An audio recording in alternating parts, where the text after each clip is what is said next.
All right, didn't receive any emails for questions in advance, so I'll go ahead and do commentary about the final then. So, final exam will be this Wednesday and Thursday. It is due at 5 o'clock on Thursday. This is a college deadline. This is not a instructor deadline. 5 o'clock, I'm supposed to start submitting the grades for the summer semester because everything has to turn over so we have time to get everything into your transcripts for transcript transfers into the fall. So, you have to take it by Thursday at 5 o'clock. It needs to be submitted and done, which means that you need to show up to the e-learning testing center at 3 o'clock because the exam will probably lock you out if you try to take it beyond 5 o'clock. It probably won't even let you start the exam. So most of you who need the extensions we've talked about this semester, you've already asked for them. Again, if you cannot physically make it to the e-learning testing center, it's imperative you get to me as soon as possible about this, so this way we can set up a way for you to take the exam a different way. The exam itself, 35 multiple choice questions. Topics are going to cover the entire semester, with 80% of it being old material, 20% being this new stuff. If you're curious what the questions are going to be about, go bring up the syllabus. There are, I think, 37 student learning outcomes, SLOs, in the course. There's going to be a question corresponding to each of those, pretty much all those SLOs inside the final exam. Best way to study, go look over your old exams. There's a practice packet on old material that just kind of thumb through it. The questions in general are not nearly as hard as they were for especially like the later free response questions on the exam. That said, don't get lulled into a false sense of security. The challenge with the final exam is that it just covers a wider breadth of materials. That said, I've set up the exam so this way you can do open notes. There's a formula sheet. If you look underneath the new material course folder, there's a list of formulas. So there's the formulas for the Nernst equation, for the electroplating equation, the reduction potentials are in there. You're going to have all those resources at your disposal. There really is basically all the formulas given to you, packing densities. You just need to write down which one is which. I'm going to go through this week and verify that the e-learning testing center has the correct information just to make sure they don't turn you away for bringing your notes. Now, in terms of outstanding grades in the course, there are 2 grades that are not complete yet. One is the homework, one is the lab grade. The reason why the lab grade is not complete is because you still have the redox workshop, which is due tomorrow at midnight. I am not pushing back any deadlines at this point. The reason is I need to be able to turn these grades over really fast in 2 days. So Wednesday morning, I'm going to get up, download all the homework and the lab grades. I'm going to calculate lab grades based off your submissions on Blackboard or on WebAssign. I'm going to update all the lab grades. So Wednesday, I'd say probably by the live stream, you'll have your current lab grades. Homework grades maybe later that afternoon, but the goal is to have all the homework and all the lab grades up on the website by Wednesday so you can see what you need in the course. Now, in terms of what you need in the course, there's a formula. Grade minus your current grade times 0.78 all over 0.22 is what you need on the final. So instead of G, let's have L. So G is your Blackboard grade. Multiply that by 0.78 and take the letter grades you want in the course. So for an A, this is a 90. For a B, this is an 80. For a C, this is a 70. For a D, if you so want, it's a 60 and so forth. So if you want an A in the course, 90 minus 0.78 times your current grade, all that divided by 0.22, that's what you need on the final exam in order to get that grade. This is an approximation. It is not an exact number. Usually good within 2 or 3 points depending on the calculation. But generally speaking, it's not like super exact. Like, oh, I got this exact score, I should have gotten that grade. Probably, but again, keep in mind the grade board does get a little, maybe you may have clicked in before I've upgraded the homework grades or I've updated the lab grades. So, in terms of containing grades, you have a very tight turnaround. So if you're taking the exam Thursday, there's nothing I can really do for you. There is no time to turn around and go through your grades and try to find extra points. That said, like if you got something like an 89.6, the school does not grade on decimal point, I don't. So if you get 89.6, that rounds up to a 90. 89.4, I'm going to kind of look at your history. If there are any like cuspers, like people who are pretty close, I'll try to take a look at the grades of the discussion board history. Also, discussion boards, all due Tuesday as well. Again, this is for my own sanity for doing the grades. You can make up any discussion board that you've done throughout the semester, but after Tuesday at midnight, because Wednesday we get up, grade all those discussion boards too.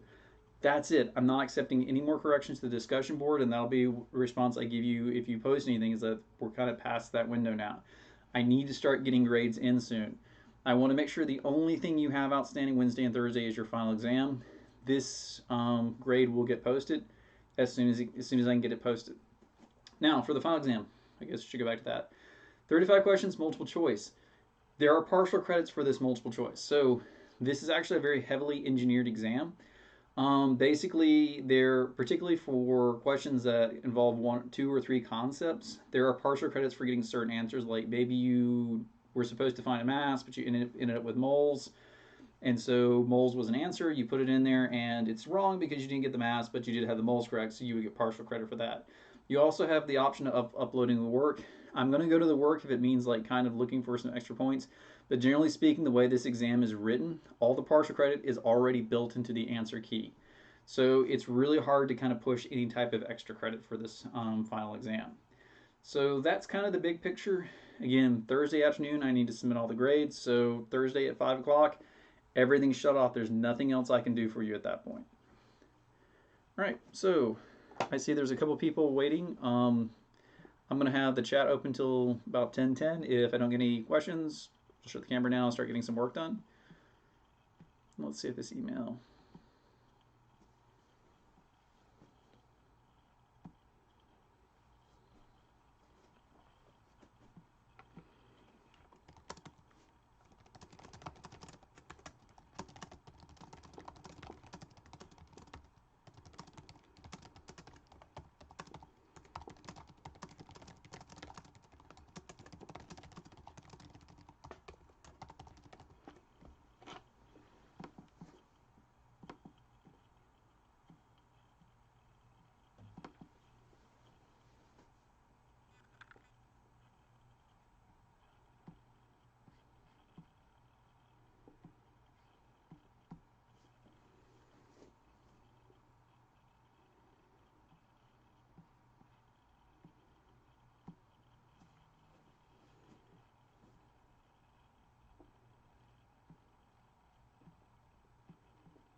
Hard questions involving balancing redox reactions. So the hard ones, you're going to have to split into half reactions.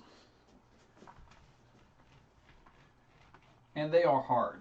But a lot of it's just kind of getting a feel for the rhythm of how to solve these type of problems. So let me bring up the homework.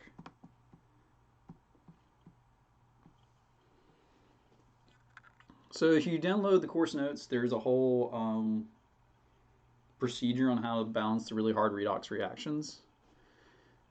The balancing the redox reactions is kind of misleading in the sense that you only have one question on the final exam about it. That said, it's the hardest concept, so students spend a lot of time focusing on these types of questions, even though they represent only one question.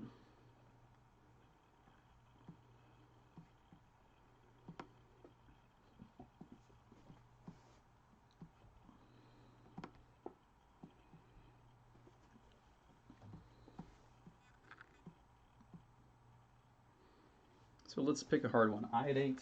So this is the last one on the homework.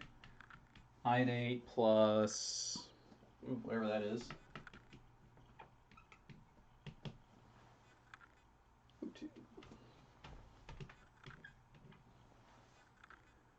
back and forth to HNO2 and hypoiodide.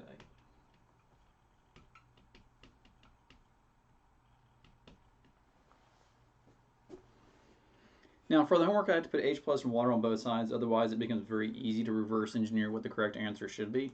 So on the homework, it shows H plus and H2O on both sides, just to make sure like you're not guessing as to which one's which. So with this, the first thing we need to do is tweeze out oxidation states. So iodate here is in +5.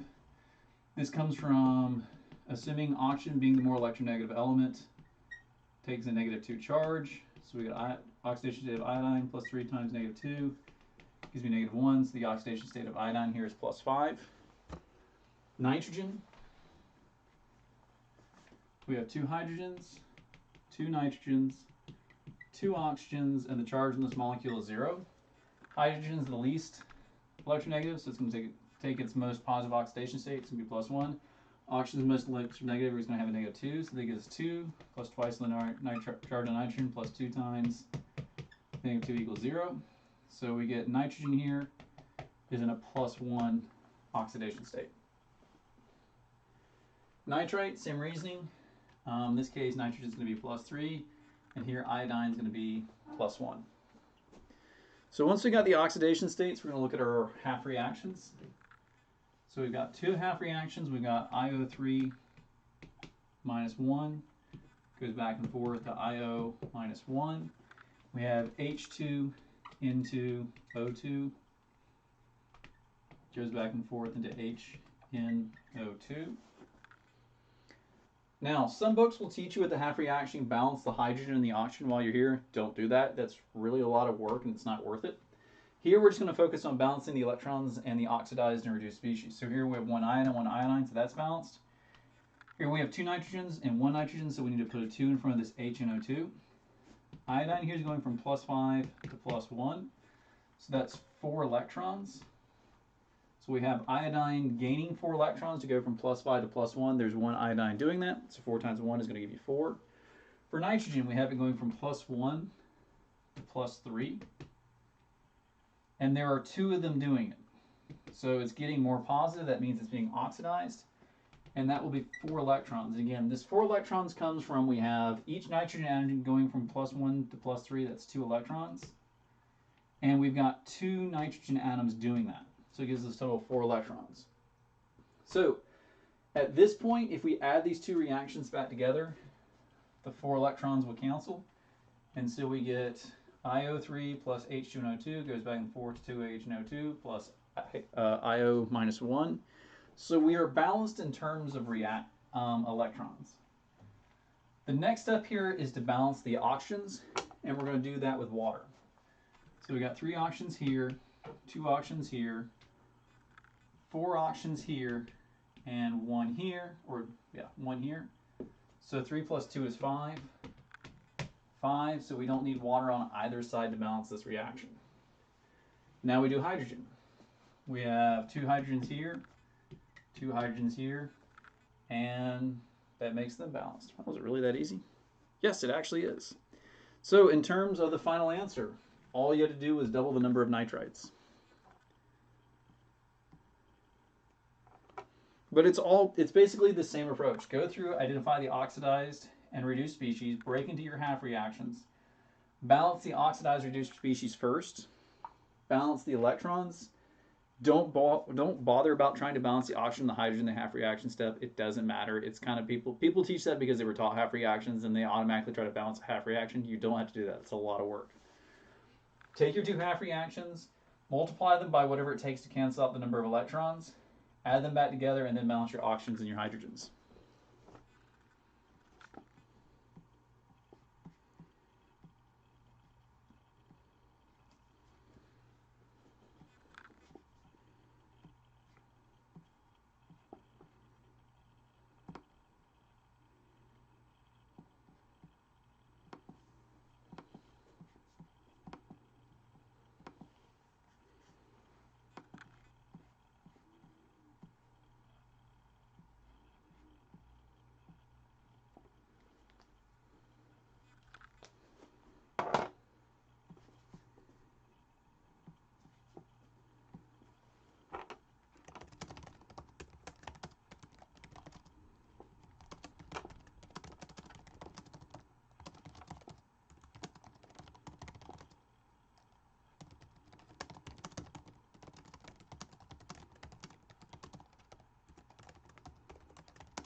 Yeah, you're welcome.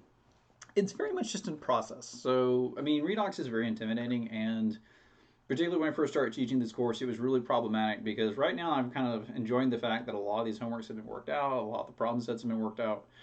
So the keys are pretty well fleshed out at this point, but it's very easy to make a mistake, particularly with the number of electrons. If you forget to double or triple or whatever it is, if you get the number of electrons wrong, then your half reactions don't work out, which messes everything up. And that's why the partial credit exists on the final exam, is like there is definitely common pitfalls with these. But again, it's kind of a shame because this is really only one question on the exam. So it's the hardest concept. It takes a lot of work, but it's really not like a massive part of this exam.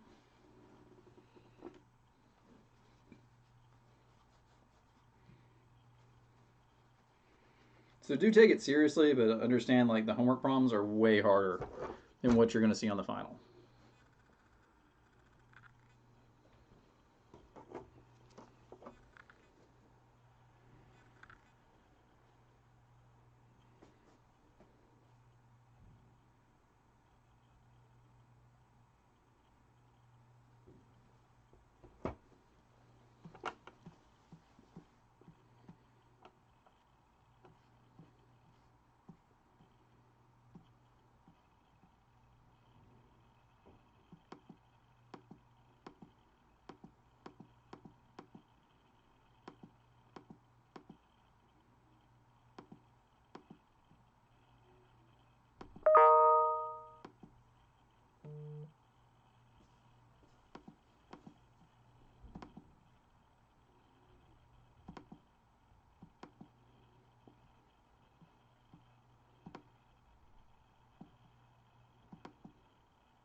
Other questions out there?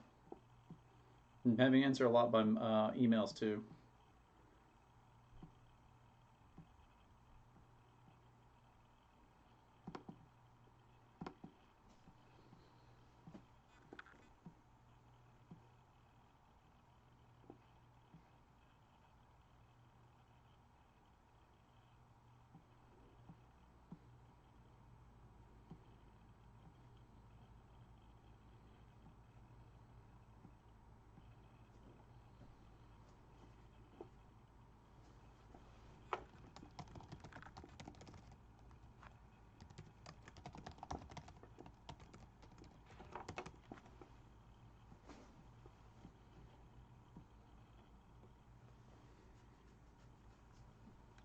Oh no! In fact, I dropped the homework grade that hurts you the worst, and generally speaking, the redox homework is the one that gets dropped the most.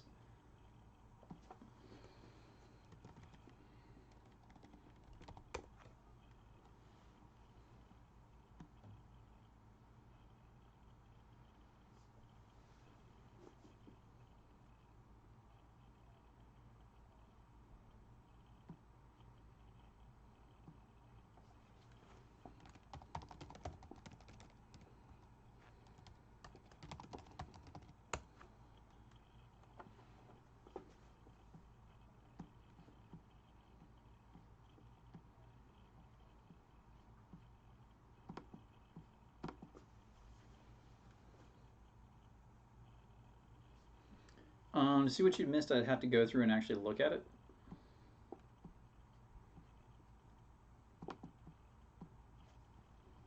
But let's see.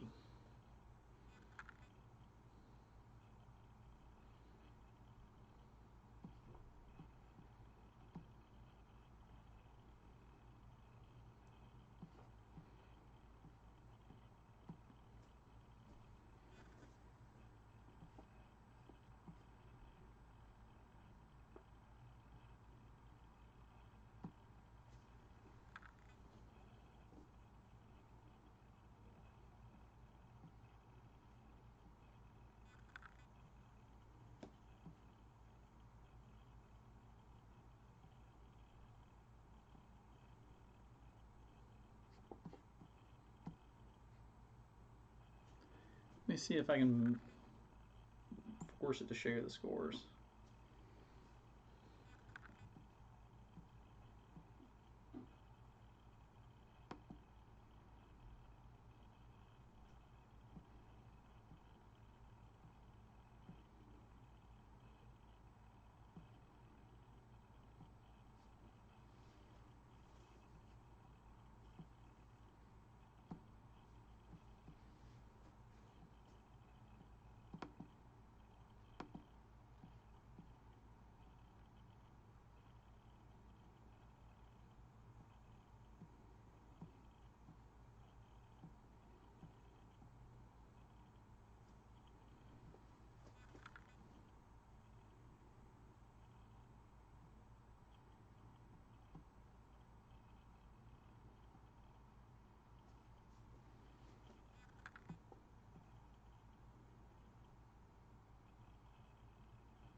So take a look at it now and see if you can see if it'll show you what you got per question.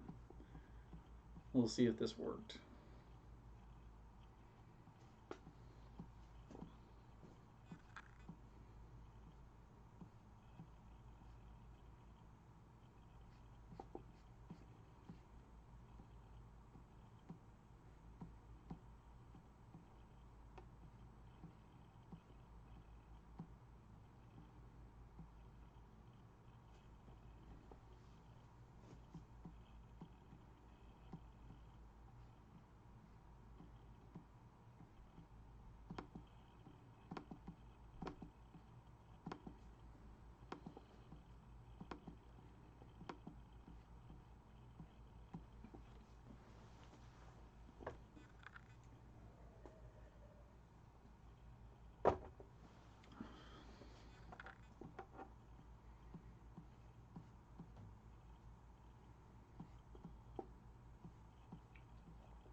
Okay, so I think that's the furthest down I can set it, is to let you know if you miss points on a particular question, but not on the parts.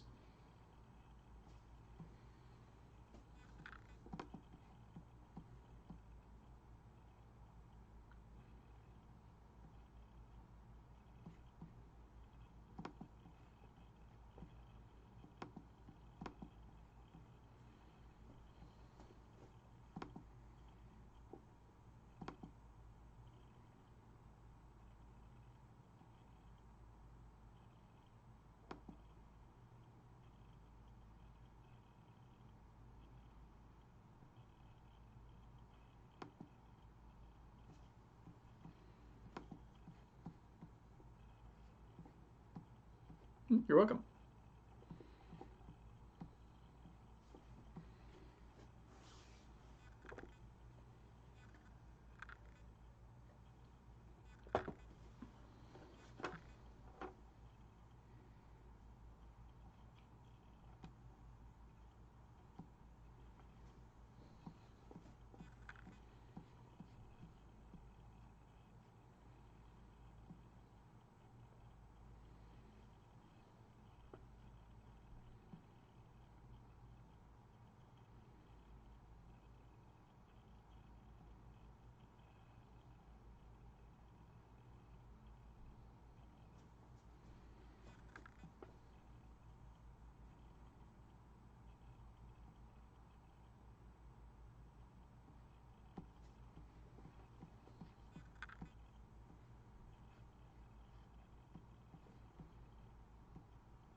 I'm going to give it a couple more minutes. If I don't see any activity in the chat, then I'll just turn the camera off and just start typing away.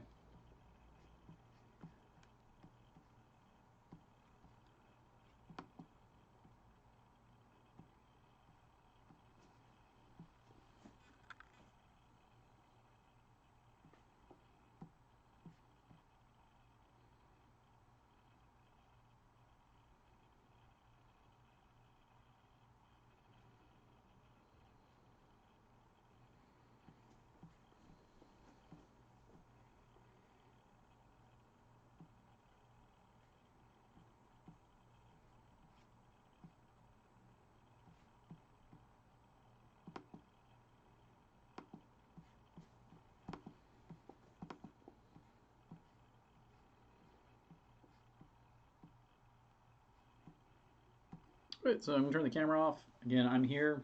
I just don't think you have an interest in listening to me type and respond to other emails. So again, if you have questions, post them in the chat, and I'll bring them. I'll answer them as soon as I see them up in the chat menu.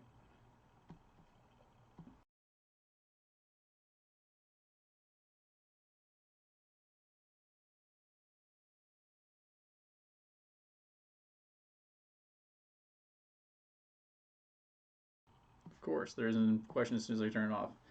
About the discussion board for so if one of the reactants is in two of the given reaction equations, which one do you choose?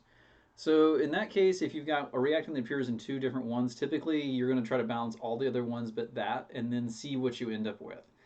So let's say you're given three reactions, reaction 1, 2, and 3. And you're trying to find some unknown reaction 4, and there's a reagent here that appears in both 1 and 2. Well, first thing you want to do is figure out, like, maybe it's supposed to be minus this, and you find out it's supposed to be minus 1 plus 1. Some cases you'll find that when you go to balance all the other reactants here for the fourth reaction, this automatically sets the sign, and so you just need to verify that it works out. But in the event that it doesn't, so let's say you have some second reaction and you don't know it's supposed to be plus or minus, you don't know if what you're supposed to multiply it by, do the algebra so far. So take reaction 3, subtract reaction 1 from it, and see what you have left. And then compare it to reaction 2. So let's say, I'm just going to make up reaction. It's not going to balance.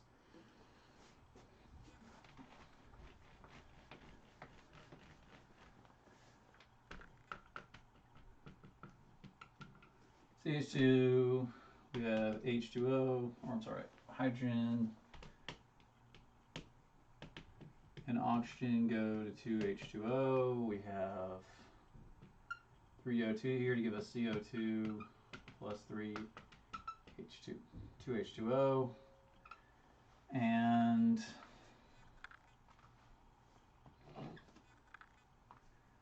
we got CH4 plus O2 goes to CO and H2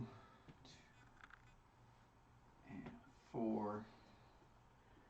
And we want to know the reaction of CH4 plus CO goes to CO2 plus H2. That's never going to work. So let's say this is the reaction we're interested in. And we've got CH4 in 2 of the reactions. Let me adjust the light so you can see that last one. So you got CH4 plus CO2 goes to CO. I guess I'll just write a little bit lower.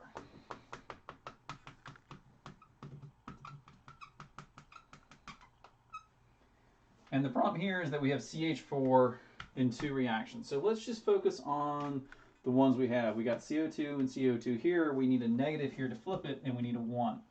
So this is going to change this to CO2 plus 2H2O goes to CH4 plus 3O2. So if anything, we got the CO2 working out. For the carbon monoxide, we need a negative 2, so that'll give us 2CO plus 8H2 goes to 2CH4 plus 2O2. And hydrogen's kind of in the same ballpark. We've got hydrogen in multiple reactions. In this case, what we do is we would just take the reactions as we have them, add them together, and see what we have. So let's just go ahead and take minus the first reaction plus minus the second reaction, and let's see what happens.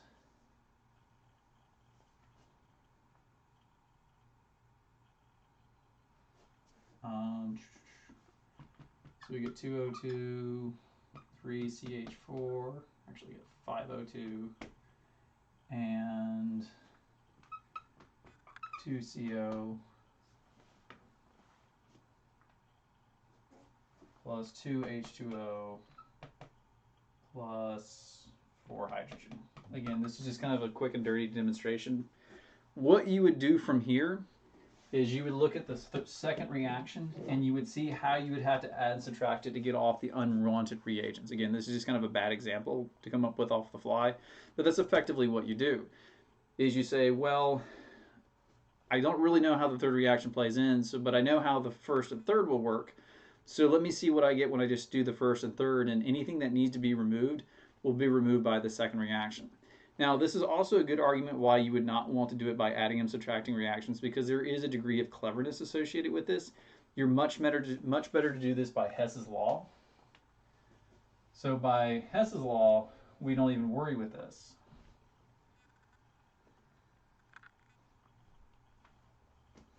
So with Hess's law, we would be able to figure out the enthalpies of formation of like CO2, H2O, and start working out the enthalpies of formation of CH4, carbon monoxide, carbon dioxide, and then just plug those values straight into the last reaction.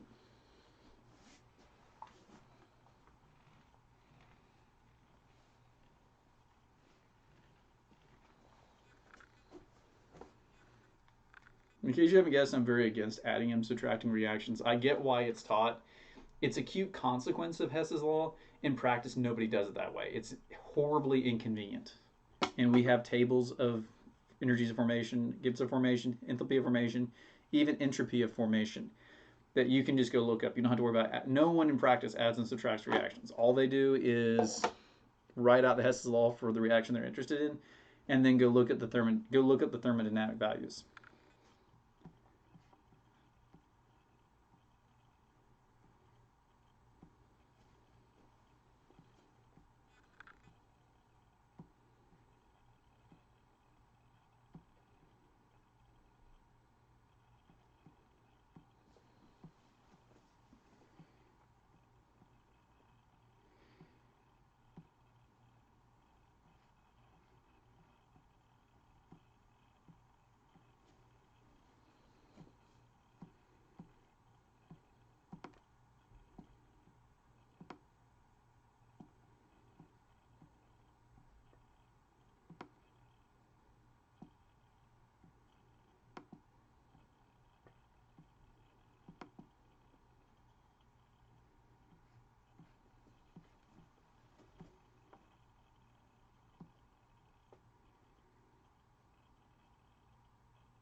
All right, so just going to pause the camera again. If you got questions, please feel free to post them. I am here, just kind of getting work done.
Right. Again, so with all these are just office hours. These are not lessons. These are not lectures. So if you have questions, please feel free to email them in advance.